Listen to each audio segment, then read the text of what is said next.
السلام علیکم ناظرین، اس ایپیسوڈ کے شروعات میں ہم دیکھتے ہیں کائی قبیلے میں اورحان کی جانب سے دیا ہوا ہار دیکھتے ہوئے حلفرا زاروں کی تار ہو رہی ہوتی ہے۔ ادھر لوگان عثمان صاحب کو لے کر کوچانلی قبیلے پہنچتا ہے اور لوگوں میں مایوسی پیدا کرنے کی بھرپور کوشش کرتا ہے۔ لوگ مزاحمت کرتے ہوئے کہتے ہیں انہیں چھوڑ دو، انہیں چھوڑ دو۔ اپنے لوگوں کو اس طرح سے تکلیف میں دیکھ کر عثمان صاحب کہتے ہیں فکر مت کرو لوگوں۔ پھر منگول سپاہیوں سے کہتے ہیں تم معصوم لوگوں سے کیا چاہتے ہو، انہیں مت چھونا۔ حضور حضور کہنے والے کائس بھائی کو منگول دبوچتے ہوئے کہتا ہے آؤ اور اپنے حضور کا چہرہ دیکھو۔ لوگ تڑپتے ہوئے عثمان صاحب کہتے ہیں۔ ایک منگول بچی کو عثمان صاحب کے سامنے کرتے ہوئے کہتا ہے اپنے عثمان صاحب کو دیکھو، ان کا چہرہ دیکھو، آنکھیں کھولو اور عثمان صاحب کو دیکھو۔ خوف کے مارے بچی رو رہی ہوتی ہے اور اپنی آنکھیں نہیں کھولتی۔ عثمان صاحب کہتے ہیں معصوم لوگوں سے کیا چاہتے ہو ظالمو، میری بیٹی فکر نہ کرو، یہ سب گزر جائے گا۔ اور لوگان لوگوں سے کہتا ہے اپنے حضور کی حالت دیکھو، یہ حالت اس لیے ہے کیونکہ یہ ضدی ہے اور اپنی حدود کو نہیں جانتا اور تم اس کی وجہ سے اس حال میں ہو۔ بہت سے اس کی وجہ سے مرض میں مبتلا ہیں، تمہارا سردار ایک کمزور سردار ہے۔ عثمان صاحب لوگوں سے کہتے ہیں فکر مت کرو، یہ بیڑیاں بہت جلد ٹوٹ جائیں گی، مایوس مت ہونا۔ اور لوگان تم بہت جلد میرے سامنے گھٹنے ٹیکو گے۔ کیا تمہیں لگتا ہے کہ یہ ظلم بے حساب رہے گا؟ تم دیکھو گے، تھوڑا انتظار کرو۔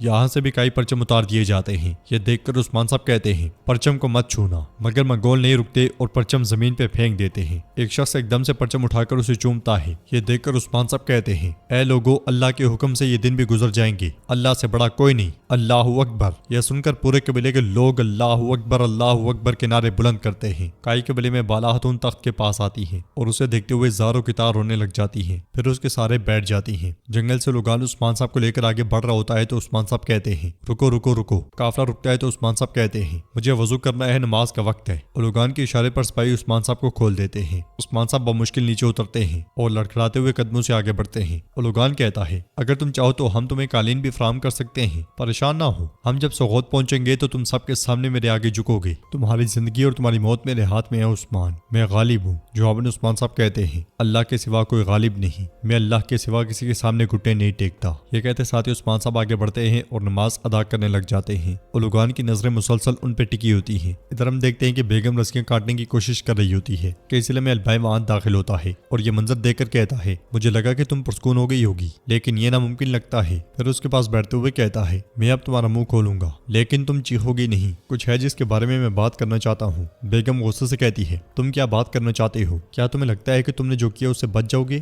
کیا تمہیں ڈر نہیں کہ تمہارے اعمال بے نقاب ہو جائیں گے؟ البائی کہتا ہے میں کس سے ڈروں؟ عثمان سے۔ عثمان اب ختم ہو گیا، منگولوں نے اسے قید کر لیا ہے، قبیلہ بغیر سربراہ کے رہ گیا ہے اور اب میرا دور شروع ہوتا ہے۔ بیگم کہتی ہے عثمان صاحب نے تمہارے ساتھ کیا سلوک کیا؟ تم ان سے اتنا حسد کیوں رکھتے ہو؟ جواباً البائی کہتا ہے کیا کیا اس نے؟ میرے دادا سنگر تکن کی میراث کا استعمال کیا اور اس نے اپنی ریاست بنائی اور مجھے اپنی میراث واپس مل جائے گی جو کہ میرا حق ہے۔ بیگم کہتی ہے لیکن تم مجھ سے کیا چاہتی ہو؟ تو البائی کہتا ہے میں تمہیں تکلیف نہیں دوں گا، لیکن جب تک میں پوسٹ پر نہیں بیٹھ جاتا جو کچھ تم جانتی ہو میں اسے اشکار کرنے سے روکنے کے لیے اپنی طاقت میں ہر ممکن کوشش کروں گا۔ تم یہیں پہ انتظار کرو گی؟ بیگم پوچھتی ہے پھر آگے کیا ہوگا؟ تو البائی کہتا ہے تم میرے ساتھ ہوگی ہمیشہ کے لیے، ہم شادی کریں گے۔ بیگم پوچھتی ہے صرف اس لیے کہ تم پوسٹ پہ بیٹھ جاؤ گے تمہیں لگتا ہے کہ میں ہاں کہہ دوں گی؟ جواباً البائی کہتا ہے تم کہو گی بیگم خاتون، تمہاری حسین آنکھوں میں چمکتا ہوا لالچ اور اقتدار سے محبت تمہیں یہ قبول کرنے پہ مجبور کرے گی۔ اب ضد نہ کرو اور کھانا کھاؤ۔ یہ کہتے ساتھ ہی البائی اٹھتا ہے تو بیگم رسیاں کھولتے ساتھ ہی اس پہ حملہ کر دیتی ہے اور جیسے ہی دروازہ کھولنے لگتی ہے البائی اسے دبوچ لیتا ہے۔ پھر اس سے کہتا ہے غصے سے تمہاری آنکھیں لال ہونے کے باوجود بھی تم ایک ذہین عورت ہو، تم میں کافی ہمت ہے۔ یہ کہتے ساتھ ہی وہ اسے باندھ دیتا ہے اور مزید کہتا ہے میں تمہارے ساتھ پورے جہان پر حکومت کروں گا۔ ادھر ہم دیکھتے ہیں کہ لوگان عثمان صاحب کو لے کر سوغوت میں داخل ہوتا ہے۔ عثمان صاحب کو قید میں دیکھ کر لوگ بہت پریشان ہو جاتے ہیں اور مزاحمت کرنے کے لیے آگے بڑھتے ہیں، مگر منگول انہیں پیچھے دھکیل دیتے ہیں۔ عثمان صاحب لوگوں سے کہتے ہیں اے سوغوت کے لوگوں، بالکل بھی فکر نہ کرو، اللہ کے حکم سے یہ دن گزر جائیں گے۔ اور لوگان کہتا ہے اسے نیچے اتارو۔ یہ سنتے ساتھ ہی منگول سپاہی عثمان صاحب کو کھول دیتے ہیں۔ لوگوں کی زبان پر مسلسل عثمان صاحب کے الفاظ ہوتے ہیں۔ سیب عثمان صاحب کے سامنے گرنے پر ایک بچہ بالکل عثمان صاحب کے پاس آ جاتا ہے اور عثمان صاحب اسے پیار کرتے ہیں۔ بچہ عثمان صاحب سے پوچھتا ہے انہوں نے آپ کے ساتھ کیا کیا عثمان صاحب؟ جواب میں عثمان صاحب کہتے ہیں فکر مت کرو بیٹی، میں ٹھیک ہو جاؤں گا، چلو اپنی ماں کے پاس جاؤ۔ یہ سنتے ساتھ ہی بچہ پلٹ جاتا ہے۔ یہ منظر دیکھ کر لوگان عثمان صاحب سے کہتا ہے اس بچے کی ہمت جو وہ تمہاری آنکھوں سے حاصل کر رہا ہے،